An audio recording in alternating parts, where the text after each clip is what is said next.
What do you get when you cross a pumpkin, a Hanson, a fountain, and Cheap Trick?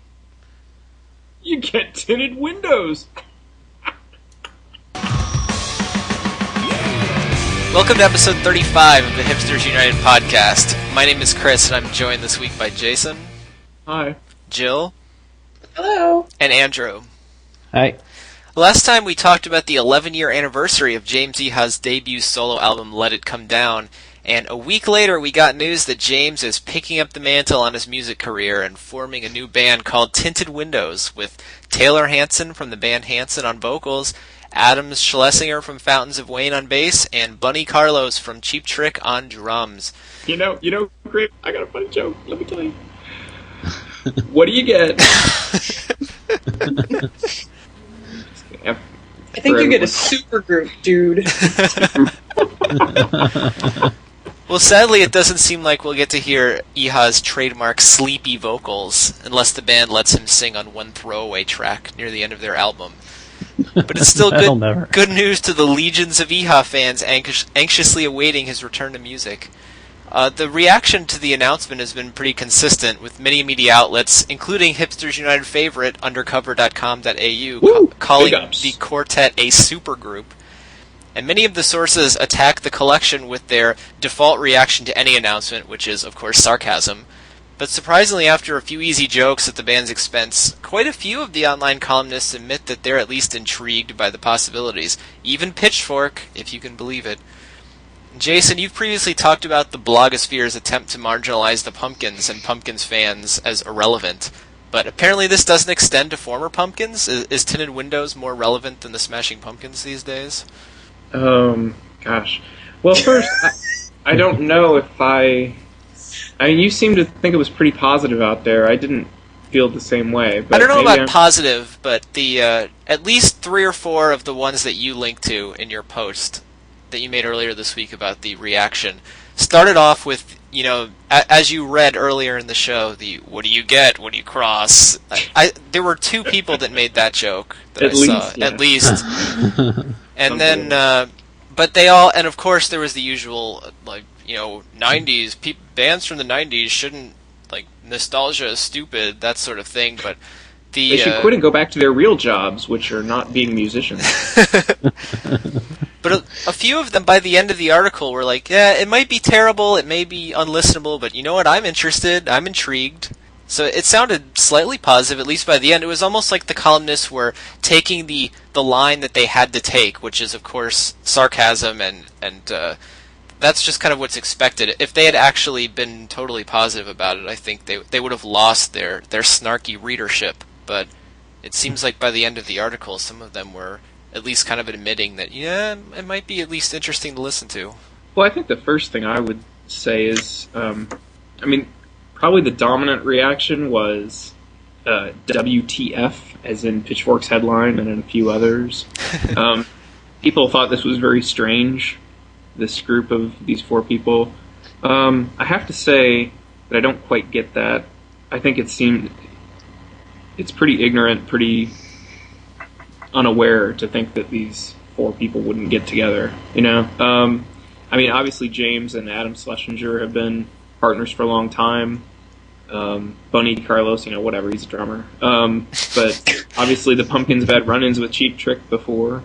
And I mean run-ins in a nice way. And, the guy from Hanson, he's famous, he's a pop guy, pop singer. And James has always done this kind of light pop work, and so has the guy from Fountains of Wayne. Why wouldn't they work with the guy from Hanson? I mean, that just seems really obvious to me. Well, and I did a little bit of research on Hanson earlier today in preparing for this podcast, and I did not know much about them outside of Mbop, which was, of course, their big hit back in 1997, I believe it was, 97 or 98.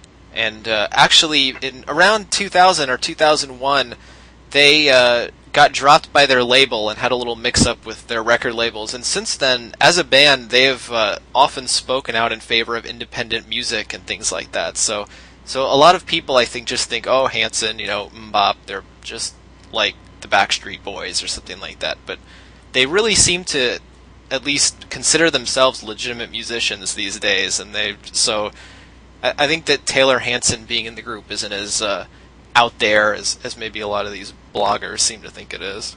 Yeah, so I mean that would be one criticism I would make of the critics. Ha ha ha, it's so meta. With regard to it being positive or negative in the response, I mean, if it is more positive, I mean, all these people would love nothing better than to have this be quote-unquote better than the Smashing Pumpkins. And the wonderful thing about judging something better or worse is that it's subjective, so they can pretty much decide that it's better than the Smashing Pumpkins and then have a big laugh over how it's better than the Smashing Pumpkins. I mean, that I almost guarantee that's the outcome. I'll be shocked if people say that their album is worse than Zeitgeist. Absolutely shocked. It doesn't matter how bad it is, and I don't think it'll be bad, but guarantee you that those people, they'll find it much better than Zeitgeist. Guaranteed. Well, the style of music is supposed to be old school, naive, young bubblegum power pop, which I'm curious to hear what that exactly sounds like. But it sounds like it'll at least be more approachable than Zeitgeist. So I'm sure I totally agree. No matter what happens, the album would have to be truly, truly horrible. Inept. Yeah. To be technically unsound. Well, the funniest thing, I think, after reading all of this press around Tinted Windows press announcement, is reading about all of the projects that Adam Schlesinger has been involved with recently. Like, I had no idea he was working with the Jonas Brothers. He's actually written songs for them. Like, written the songs for the Jonas Brothers. Like, the 12-year-old kids that I see all over the city wearing little T-shirts. He's behind that. Wait a minute. So the music journalists supposed to know stuff like this, right? And they're shocked that this guy would work with Hanson, right? Right. And they're shocked that he would work with James Iha. Obviously not. I mean, most of them would say, "Yeah, I did a Wikipedia search." They don't tell you that part, but they're like, I guess he owns a studio with James Iha, so that part of it makes sense. But Hanson, what? I mean. What if Joe Jonas was the singer? I mean, it'd be much bigger news. But those people are experts. That's all I'm saying. They're supposed experts. If anything, I think it shows their sense of humor, because I know that Schlesinger has also been involved with Stephen Colbert's Christmas record and stuff too. So who knows? I can't say that I have high hopes, but it's going to be amusing. They're coming to Jersey, Tinted Windows? Oh, yeah. They have a tour schedule out already? Well, according to the interwebs, yeah. They're supposed to come to... they're doing the debut at South by Southwest. Right. And then they're supposed to be playing, I think, May 3rd in Jersey. Some kind of festival, right? Yeah, it's a festival in New Jersey. They've already uploaded some information to their MySpace page about that. I'm not recalling. It's some small town in New Jersey, accessible to the tri-state area. They've got a MySpace page? Why haven't they put up any songs? Gee, I don't know. Golly. Well, they have the album done. Yeah, the album's being released on April 21st. I thought that was kind of interesting that if this were the Pumpkins, if this were Billy that was doing this, we would have heard a year ago that this was in process and that he was in the studio recording something. But this got absolutely nothing. There was no leaks whatsoever. They did a great job keeping it all under the covers before their big announcement. As far as we know. They need either a better press agent or they wanted to keep it secret. Yeah. They must have recorded it in the middle of nowhere. See how many of our listeners pick up that one. Oh, jeez. Maybe they went to Taos, New Mexico to cut it. Well, so there's a cool new band coming out of New Mexico these days, I hear. Mm-hmm. Yeah, for everyone who doesn't know, and that would be everyone. Jill's brother is in a new band, and they are recording in New Mexico. Taos, New Mexico. Yeah. So we're getting leaked information about them recording earlier than we got leaked information about Tinted Windows. Hey, their new MySpace even has songs on it. Yeah, you heard it here first. It'll probably be better than Tinted Windows. If Tinted Windows really wants to build any sort of groundswell of support, you'd think they would put a song or two up there before their South by Southwest debut. I'm saying. Well, they still got a few weeks to encode a song. Jill, since we mentioned him, do you want to drop the name of your brother's band real quick? Oh, I'm totally keeping a lid on it, kind of like the new Tinted Windows. Come on, your brother needs publicity, and his old band was good. I'm intrigued. I can't wait to hear the new stuff. Yeah, their name is Capybara, like the giant rat. Want to try spelling that for us? You can find them on MySpace at myspace.com/HeyCapybara, which is HeyCapybara. I'm sure I'll find some reason to link it at some point. Excellent. Gratuitously. Anyway. Groundswell. I love that. It's going grassroots. They're going grassroots. You could join the street team now. You could be in on the ground floor of something huge. More like, can't look away. Train wreck, inevitable. I'm holding out hope. We're talking about Tinted Windows again, right? Yes. Yes. Just making sure. And the groundswell of support.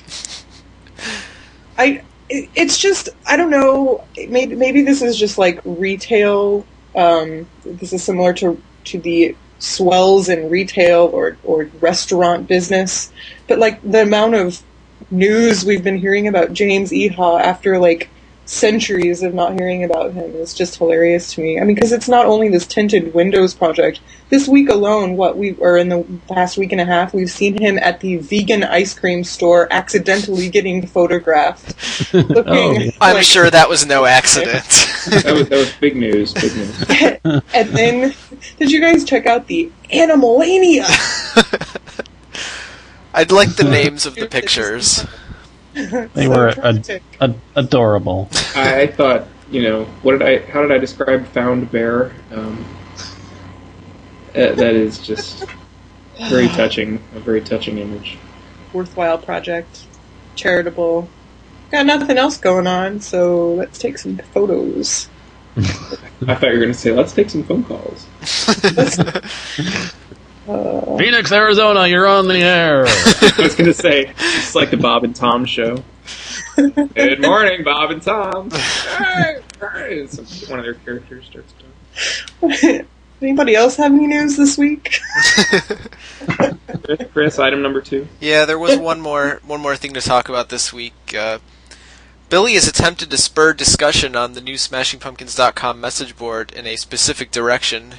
2 articles were posted to the board under the direction of Billy with the instruction to generate ideas and show the band that they should feel comfortable starting discourse with the members of the message board. The first article is a biting satire of criticism, while the second is what I found to be an unreadable screed on culture by Lyndon LaRouche. Jill, what do you think Billy was going for in posting these 2 articles in particular? The first seems like an obvious response to the criticism that he has received over the past few years, but what about the LaRouche article? Are these ideas that Billy espouses himself, or is he just trying to raise the level of discourse on the message board to the level of discussing high-minded ideas rather than what you would usually find on an internet message board? So are you trying to pre-editorialize my henceforth comment or something? I don't know how to react to this. It's so ludicrous. Like, I didn't know a lot about Lyndon LaRouche prior to this incident, and I call it incident loosely because I can't imagine what the heck this guy is thinking by having Paul post this on the interwebs. I think Jason put it best when I linked him to these threads. He was like, I forget the exact words that you used, Jason, but it was along the lines of, can't he find someone else who's said the salient posts or the salient parts of this argument? Like, there are other people that have had, some of these similar ideas without the extra baggage of, like, being Lyndon LaRouche. Exactly. Like, it smacks of just I don't know exactly what it smacks of, but it doesn't settle well with me, and it doesn't settle very well with a lot of the readers on the official message board, because I think that there's a lot of baggage surrounding Lyndon LaRouche, especially. I think that, I don't doubt that they're wanting to encourage maybe deeper conversation, because I think the mostly rampant with, polls about meaningless things like, what's the hardest track you've ever heard? And what's your favorite Zeitgeist bonus track? Heaviest Smashing Pumpkins song? Best closing album track? Like, there's not a lot of contemporary dialogue going on the message board, so I think I think they chose a topic starter that was perhaps a little overestimating the seriousness with which the readership will take it. I don't know. And more power to the people who are actually posting on the message board saying this is totally bunk, because I don't think that they're, in threads past when Billy Corgan has actually deigned to write blogs or articles on the site, people fall in line without thinking. They Lemmings, your leader has abandoned you, whatever. But in these particular forums or these particular threads, they're really questioning why the heck he has posted this. And I think Jason did a great job of wrapping it up on hipstersunited.com, linking to some of the more insane quotes, especially that LaRouche has said in the past. What is it? I think the one of my favorite quotes was definitely about how jazz is a giant conspiracy to... I'm sorry, what? It's foisted upon African Americans, right? Yeah, it's foisted. Ugh. So I think that their aims, or Billy Corgan's aims to spark discussion, have succeeded to some extent, but I think it's making him look a little foolish for insisting upon the particular articles he's chosen. I think it's laughable, but I don't know. I actually read the first few pages of the discussion on SmashingPumpkins.com about the Lyndon LaRouche article, and was kind of I didn't really see what you were talking about. I didn't see people calling him out for it. I actually did see a lot of, yeah, this is exactly right. Our culture is messed up and things like that. But maybe later on, as the discussion got on. Well, there's like 10 pages of discussion. Yeah, I'm sorry, I couldn't read through 10 pages of discussion about it. I know. I do think that there are people that did come in sort of after the fact to say jerk reaction took place and, oh my gosh, Billy Corgan is asking us to read something, we have to read it. I think there are people that came in and basically said, this guy's a nut job. Why the heck? So. Well, what's Billy said in the past where he talked to he did that blog entry or the interview with the writers on SmashingPumpkins.com, and he said he wanted to hear more people asking them about, what was it? It was like love and harmony or something like that. There were three specific things that he said, that it was like peace, love, and something else that he wished interviewers were asking him about. No, it wasn't that actually. But yeah, I think that they really want to open up a bigger dialogue with their audience about particular problems facing, the sense that I'm getting from the band and from communications within the Pumpkins media militia and so forth is that, it's really frustrating that all of the press garnered or all of the press directed at the Smashing Pumpkins right now is so marginalizing the current state of affairs in the United States right now. Like, it's totally effing pathetic that people are musing over the relative inanity of the Tinted Windows supergroup when, we're in a cultural and economic recession right now. I think that the sense that I've been getting is they want to open up a broader dialogue. I mean, that's what Billy thinks you mean. Yeah. I think that they're frustrated with the press that they've earned or not earned or sort of been foisted upon, and how it pales in comparison to really what's going on right now.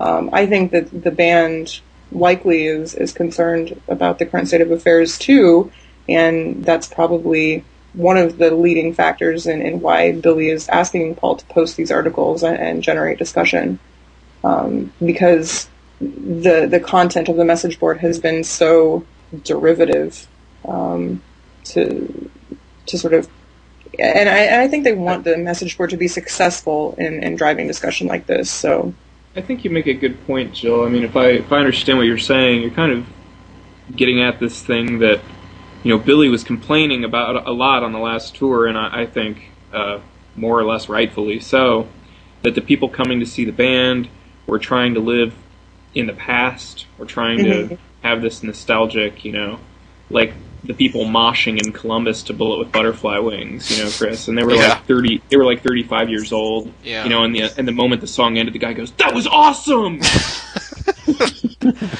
I mean, it was pathetic. It was really pathetic. And, I think during the tour, Billy, expressed time and again that he didn't like that. He wanted people to try to feel a part of some kind of current energy. And I think what Jill's saying is that, the message board itself is kind of also like the crowds at these shows were predominantly there for nostalgic purposes. And she's saying that, a lot of what's written on these message boards by the fans is got this nostalgic overtone. What's the best album that they've done? Oh, it was Siamese Dream. It's just like sitting there analyzing past times, right, and not being engaged with the current culture, which I think, and to pat ourselves on the back for a little bit. I mean, I've always wanted Hipsters United to be engaged with the the zeitgeist, for lack of a better word. But, what people are talking about out there in wherever, the blogosphere, and what people are talking about today. And, I wanted us to be engaged with general, discussions about music, and people talking about Beyonce, and people talking about Animal Collective or whatever, So in that regard, I think that's a good motivation from the band. But, I have to echo Jill's, thoughts about Lyndon LaRouche as well. And I would say, let's not only talk about LaRouche, but, he links to these anarchists, Crime Think. Right. The anarchist collective, they sound like a bunch of 20-year-olds, to be honest. Whoa, and, anarchist collective? Isn't it an oxymoron? I don't think anarchists know what they stand for, really. But to just talk about Billy for a second, my sense of him is that he is someone who has never really thought about politics until very recently. And when I say politics, I mean lowercase p, not talking about Democratic Party, Republican Party.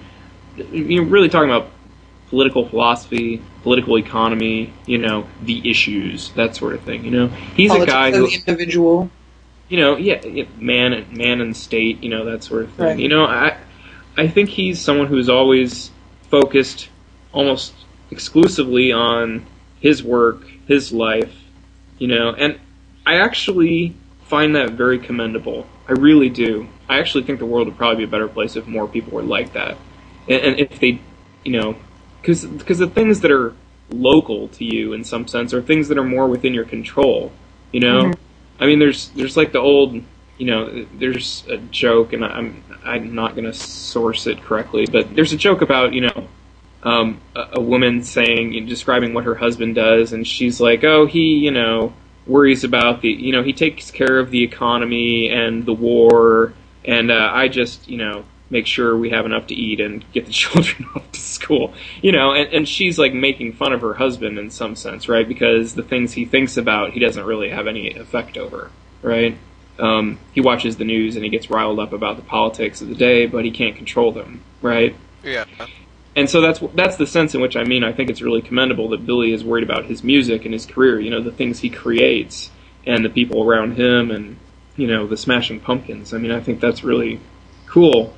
But that said, there's a flip side of that argument is that maybe there is something to be gained by, engaging in this larger conversation about society and culture and politics and that sort of thing. And I think he's trying to do that now. And when I say now, I kind of mean the last few years. But my impression is that, he comes off as someone who has just started to think about these things within the last couple of years. And I think, these postings reflect that inexperience in thinking about political philosophy and citing these like this ridiculous as criticism completely is worthless, and Lyndon LaRouche. I mean, for God's sake, I just feel that there's a sign that Billy, like many people who start to think about politics, is immediately attracted to, or at least is checking out some of the more radical, extreme views out there. And I don't quite know what I mean by radical extreme, but I guess just, I would say almost just inexperienced people writing about politics. They get like a really simple idea, and they, then they just start blasting with it like 100%, and having posted these articles, I mean, it seems like a sign to me that Billy is kind of taking this sort of dumb radicalism that has cropped up in his mind over the last couple of years, a little more seriously now, and he's like, yeah, our culture sucks, it's bourgeois, and, we need to get back to whatever. And, the idea that you can ignore the other things that someone says when they're making an argument is really, really dangerous, And Billy should know that he has a huge influence on a lot of people. Maybe he doesn't want to believe it, or maybe for some reason he doesn't believe it anymore, but he does. He still has a huge influence over a lot of people, a lot of young people. And it's just flat irresponsible for him to put out something by Lyndon LaRouche. I mean, if he doesn't know what LaRouche is about, and he just came across this one article by Lyndon LaRouche, which I actually think is possible. Hard to believe, but possible. Because this guy is. I think most people under the age of 30 probably don't know who Lyndon LaRouche is. But Billy is not under 30, but Billy hasn't been paying any attention to politics, basically. So it seems possible that he didn't know who this guy was. So on one hand, maybe it's just an accident, but then he also posts this thing by these freaking, like, anarchist kids, with a bunch of dumb ideas as well. And you just, hit a person in his position, maybe Lyndon LaRouche said something that sounded good or was right at some point, but, a lot of really terrible people have probably said some halfway smart or good things at one point or the other, and you just don't hold them up as any kind of example, Like I said to you, Jill, I mean, there's plenty of other people who could have said the same ideas as LaRouche, and why didn't, if Billy's politics were more sophisticated, he would have picked someone like that, Right.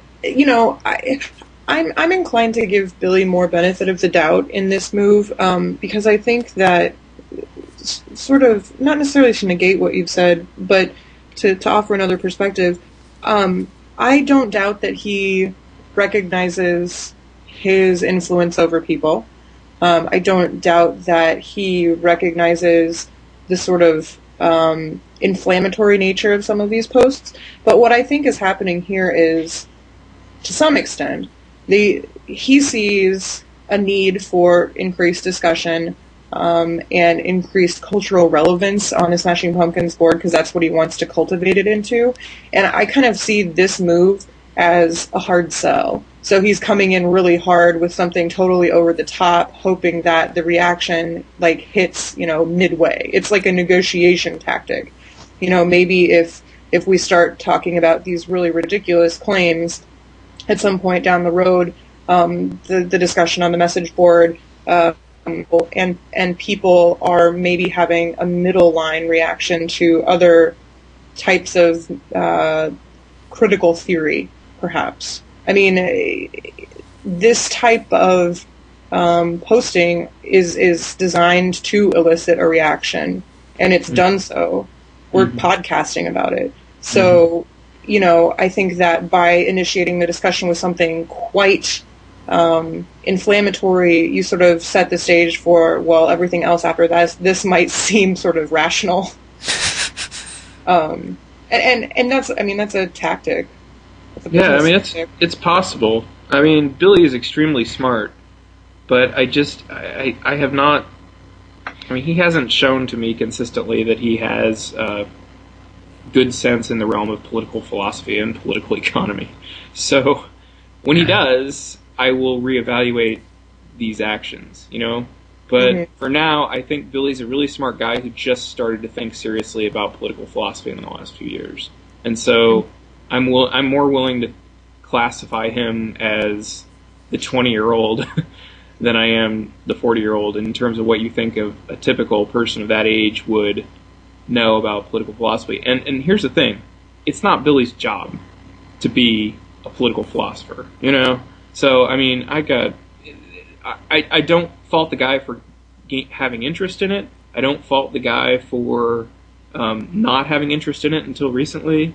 That's both of those things are totally understandable to me. That doesn't mean that it was a good idea for him to post an article by Lyndon LaRouche or a bunch of 20-year-old anarchists. I think we saw, and what Jason was saying, I think we saw a few months ago when someone recorded a one of those behind the backstage conversations Billy was having with the fans, and we actually did a transcript of the video because Billy kind of went off on how crappy the culture is. Yeah, I was thinking about this too, Andy. Very, the world culture is as shitty as it has ever been in the history of the world. Worse than disco, right? Worse than disco. Yes. So, I think Billy is angry right now at the way things are going, and I think maybe he's trying to turn the ship around, but I don't think what he's posted right now is a very helpful new course to set the ship of culture. But it's a big ship, and it takes a while for it to get stopped or turned around. Yeah, that's a good point. A good metaphor, Andy. Like yes, thank you. There's, and to some extent, my reaction to that type of move that he's made, whether it's intentional or sort of reactionary, is, those types of comments are pretty much the mirror image of what it seems like he's frustrated by in the music media's response to his work. So this, the culture is terrible and everything's terrible and it's worse than disco and blah, blah, blah. Well, is that a reaction to really what's going on in the culture with the capital C, or is that reactionary to how the people with the pens and digital keyboards and media power is reacting to his specific work? In the actual, I found actually the article about criticism, even though the beginning part of it is sort of unreadable, the conclusion or the comments that they make at the end of it are actually pretty interesting in context of the band itself. If I may just read a paragraph here quickly. It says, and I'm assuming this is in sarcasm or in ironic tone. Satirical. Quote, lower the level of discussion with pointless personal attacks, sarcasm, and self-righteousness. No depth is too low to stoop. Become obsessed with your crusade, calculate your blows to hurt feelings and offend bystanders. Everyone who has grown up in this vicious world has built up a certain amount of frustration and resentment. Utilize this, learn how to trigger it in others. In every discussion, set negative energy in motion and make sure it wins out over constructive thought and respectful dialogue. Even if no one is persuaded by your arguments, this creates an environment that frightens off all outsiders. Above all, be afraid. Be afraid of your own well-hidden doubts and vulnerabilities and of others' reputed superiority, and spread that fear, that shame, that guilt and resentment like a plague. Paralyze yourself and everyone else with blame for supposed imperfections. Hate yourself so much that you can only find respite in attacking others. Yeah, I mean... It's meta. I mean, like, I know we use that as a joke, but isn't that precisely what the media is doing to the band? And it's also what Billy did. Well, 90% of everything is bullshit. I mean, I think that's a great description of lousy criticism, But there is good arts criticism, Yeah. And that's my problem with it. I mean, I agree with you, Chill. I mean, I think that describes a lot of critics. I think that describes a lot of criticism. I think that hits a lot of individual critics' motivations on the head, but not all of them. Right. I mean, the way it's painted is like, this is what music criticism is. No, that's what bad music criticism is. That's what shitty music critics are like, But there are some great ones. And there, 90% of music is bullshit. I mean, like, do we write an article that, takes bad music to represent all music and then say, here's the guide to being a musician. Do this, rip everyone off, don't have any original ideas, and that's what it is to be a musician. I mean, that would be absurd. And that's why I don't like this article. I mean, it's just, it paints too broadly. I think when you're talking about something, if you can't find a good example of it to hold up to contrast with the bad example, you're not doing anything. I mean, the irony is, that's an article complaining about criticism, and all it does is complain, and all it does is create a negative attitude about criticism. It's guilty of every sin, and that's what you end up doing. Perpetuating itself.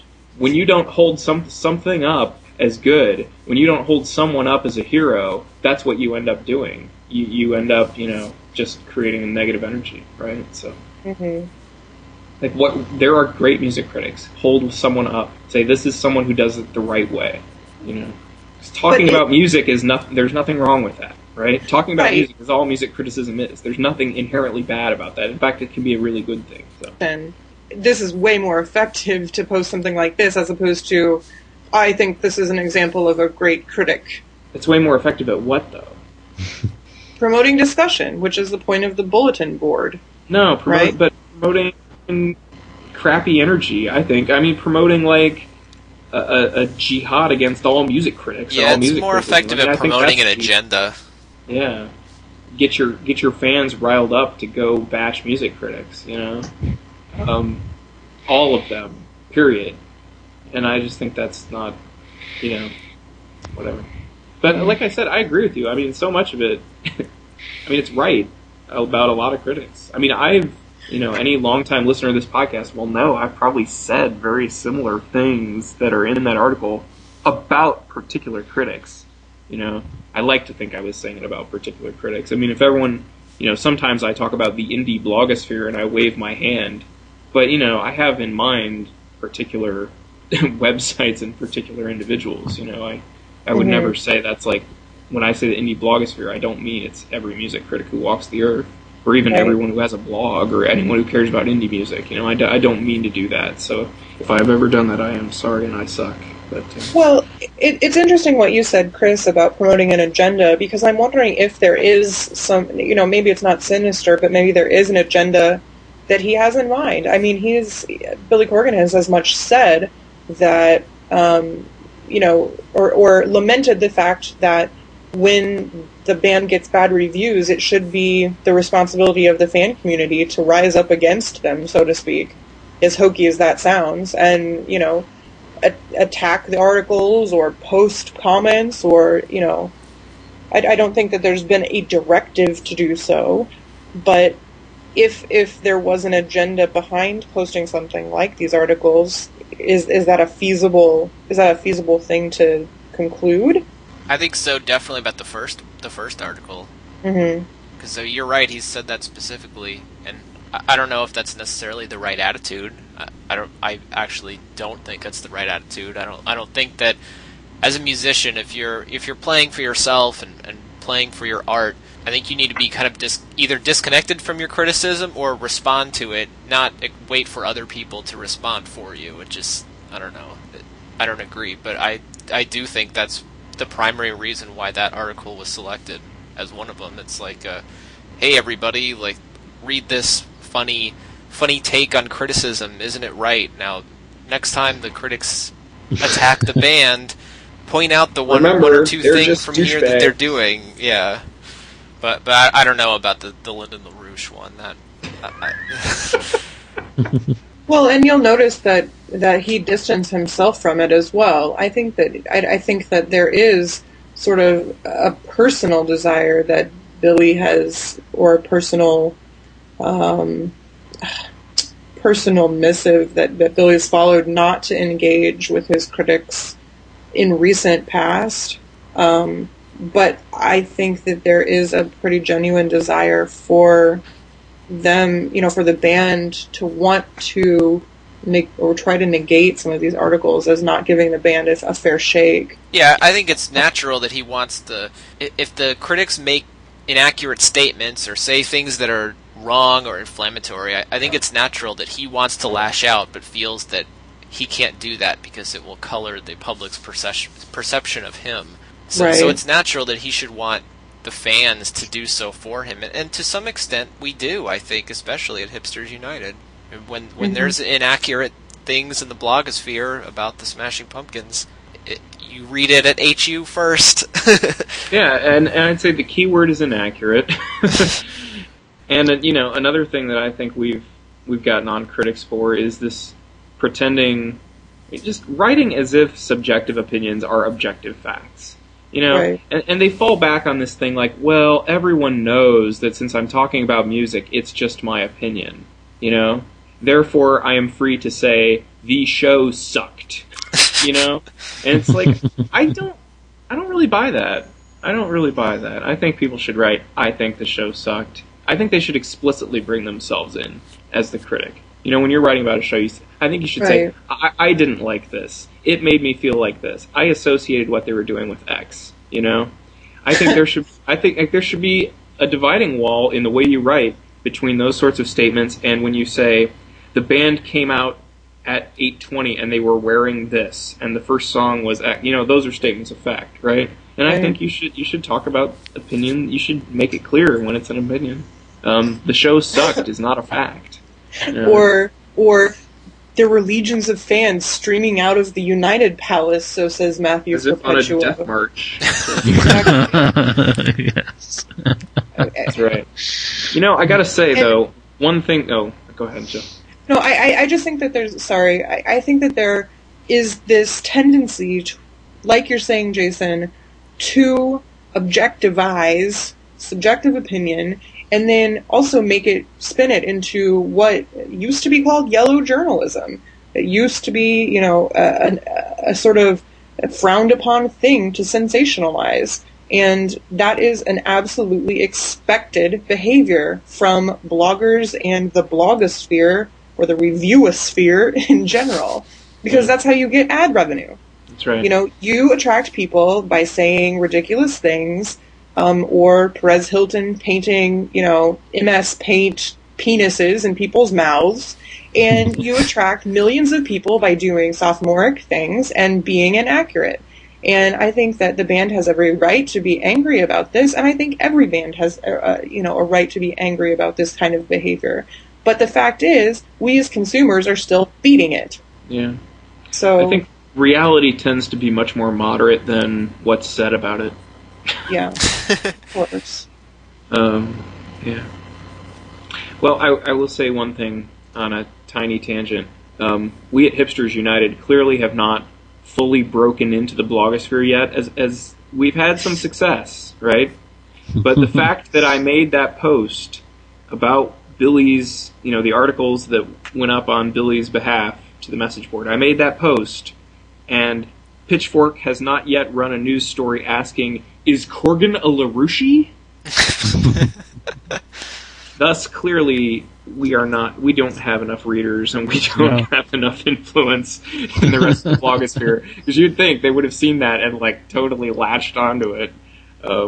This site is not ranked in the top 100,000. We are in the top 500,000. It's true. But yeah. Work on that visibility. No, this podcast would have been very different if that had happened, because instead I would have been saying, he's not a LaRouche. And I think that is worth pointing out, at least, that nowhere in there did it say, Billy asked me to post these as representative of things that he feels and thinks. I think it's LaRouche kind of, 2012.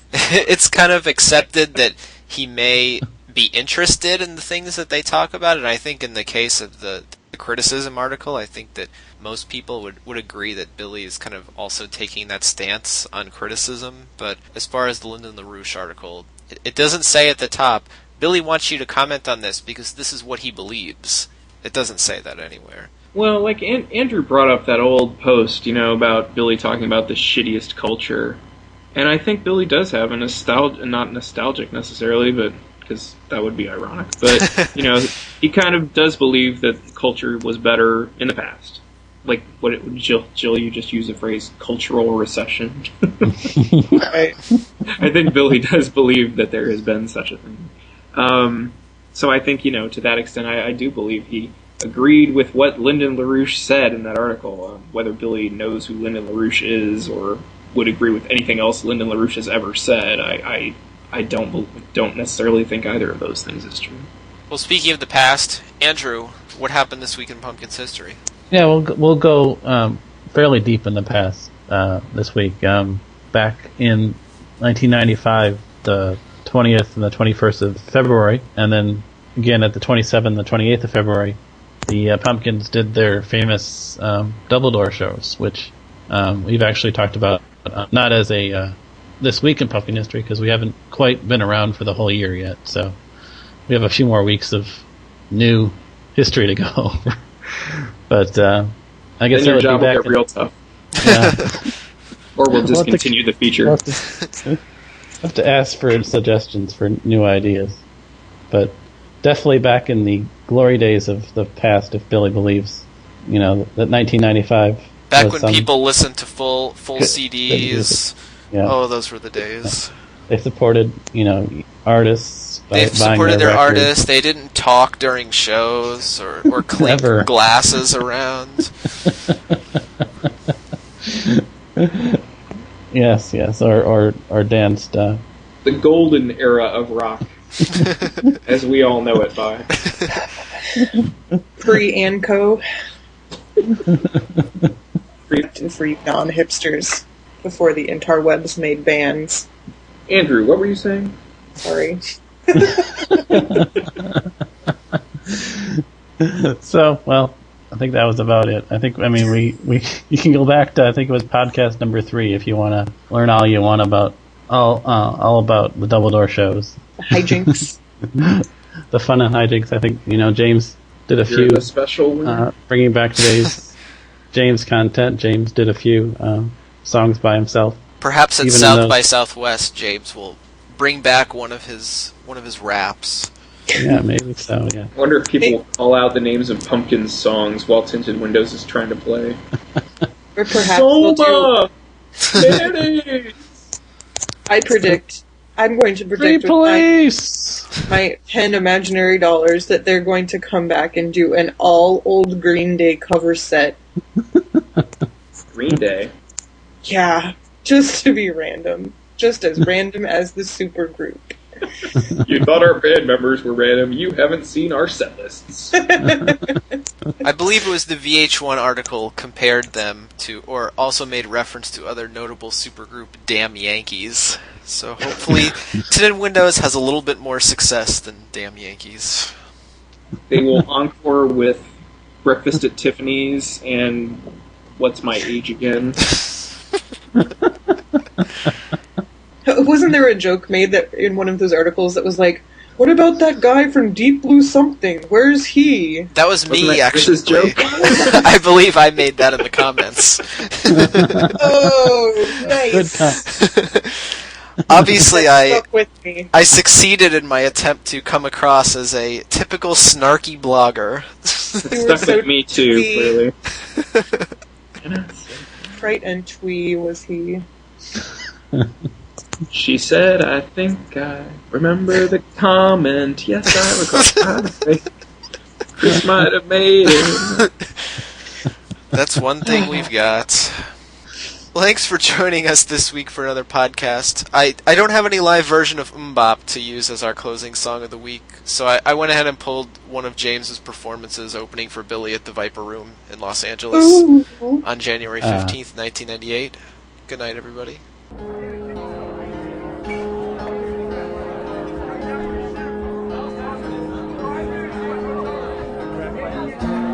sound of love is oceans and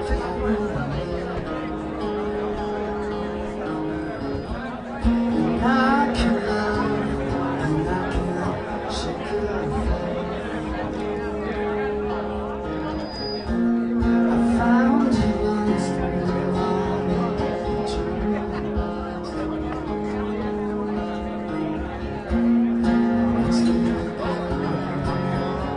so don't really know just where I've been. And every desire my heart gives in. Your love, well, it takes a little faith in. And I know I have to wait my own good time, yes. Your love, well, it takes a little faith in. And I know that we can make it all work out.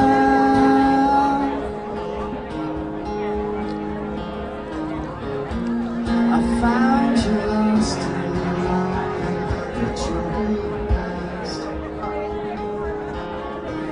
It makes me good, 'cause she's not gonna last before this day is done.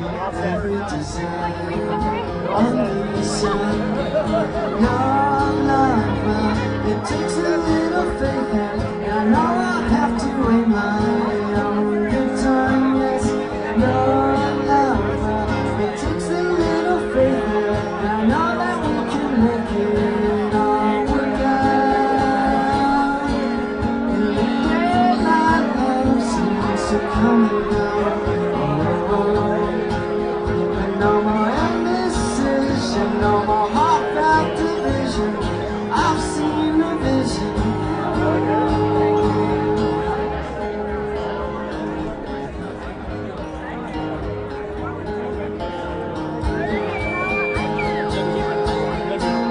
The sound of love is past.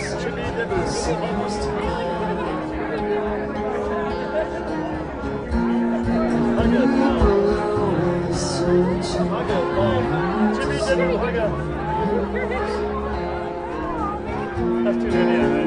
overrunning, run right to me, babe.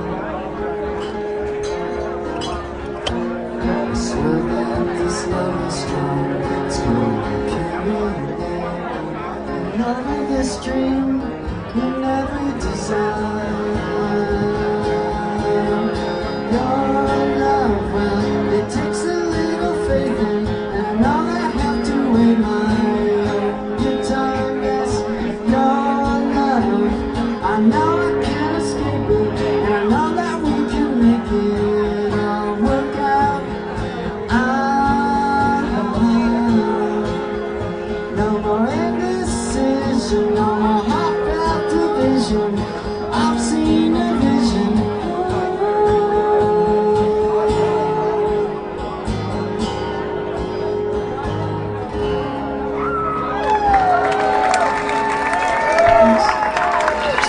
Podcast is not affiliated with or endorsed by the Smashing Pumpkins, Virgin Records, or Warner Brothers Reprise Records. All opinions offered by panelists or guests of the Hipsters United podcast are their own and do not represent the opinions of the Smashing Pumpkins. All audio during the show is licensed for non-profit use per the terms and conditions on the Live Music Archive at archive.org. Intro music is from the Machina 2 album released for free download on the internet by the Smashing Pumpkins in September of 2000.